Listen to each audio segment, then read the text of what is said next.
नमस्कार भक्तों, स्वागत है आपका अपने चैनल कथा भजन में, जहां आज हम बैसाख मास के कृष्ण पक्ष की वर्तनी एकादशी की कथा का वर्णन करेंगे। धर्मराज युधिष्ठिर बोले कि हे भगवान, बैसाख मास के कृष्ण पक्ष की एकादशी का क्या नाम है तथा उसकी विधि क्या है और उससे कौन से फल की प्राप्ति होती है, सो कृपया पूर्वक कहिए। श्री कृष्ण भगवान बोले, हे राजराजेश्वर, बैसाख मास के कृष्ण पक्ष की एकादशी का नाम वर्तनी एकादशी है। यह सौभाग्य को देने वाली है। इसके व्रत से मनुष्य के समस्त पाप नष्ट हो जाते हैं और अंत में सुख मिलता है। यदि इस व्रत को एक दुखी स्त्री करती है तो उसे सौभाग्य मिलता है। वर्तनी के प्रभाव से ही राजा मानदता स्वर्ग को गया था।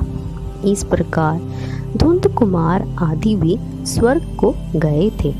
वर्तनी एकादशी के व्रत का फल 10 सहस्त्र वर्ष तपस्या करने के फल के बराबर है।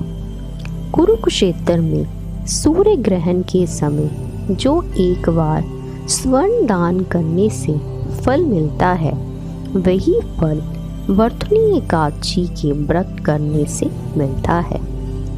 इस व्रत से मनुष्य इस लोक और परलोक दोनों में सुख प्राप्त करते हैं व अंत में स्वर्ग को जाते हैं। हे राजन, इस एकादशी का व्रत करने से मनुष्य को इस लोक में सुख और परलोक में मुक्ति मिलती है।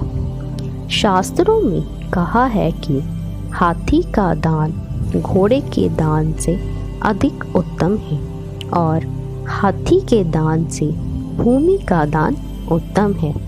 उससे उत्तम तिलों का दान है। तिल से स्वर्ण दान, स्वर्ण से अन्न दान श्रेष्ठ है। संसार में अन्नदान के बराबर कोई भी दान नहीं है। अन्नदान से पितृ, देवता, मनुष्य आदि सब तृप्त हो जाते हैं। शास्त्रों में कन्यादान इसके बराबर माना गया है। वर्तनी एकादशी के व्रत से अन्न तथा कन्यादान का फल मिलता है। जो मनुष्य लोभ के वश में होकर कन्या का धन ले लेते हैं, वे प्रलय के अंत तक नरक में पड़े रहते हैं, जहाँ उनको अगले जन्म में बिलाव का जन्म ग्रहण करना पड़ता है।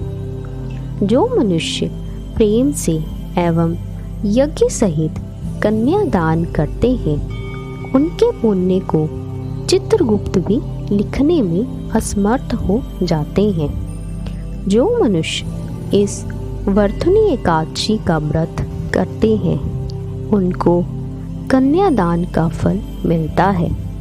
वर्तनी एकादशी का व्रत करने वाले को दशमी के दिन से निम्नलिखित 10 वस्तुओं को त्याग देना चाहिए। पहले, कांसे के बर्तन में भोजन करना। दूसरा, मांस खाना। तीसरा, मसूर की दाल। चौथा, चना। पांचवा, कोंदो। छठा, शाक। सातवां, मधु जिसे शहद भी कहते हैं।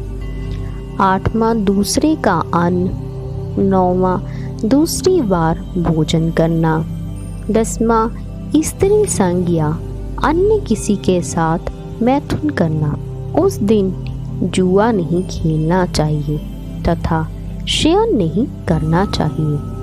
उस दिन पान खाना, दातुन करना, दूसरे की निंदा करना तथा चुगली करना और पापियों के साथ बातचीत भी नहीं करनी चाहिए। उस दिन क्रोध करना, झूठ बोलना त्याग देना चाहिए।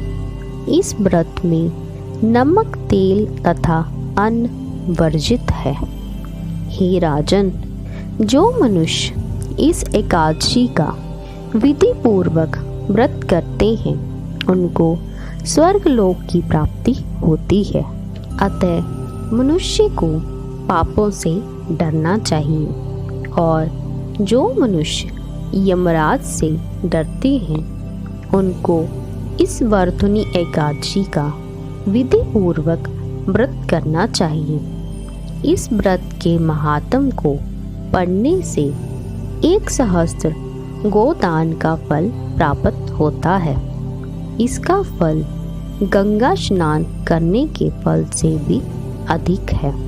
इस प्रकार बैसाख मास के कृष्ण पक्ष की वर्तना एकादशी की कथा समाप्त होती है। जय श्री कृष्ण।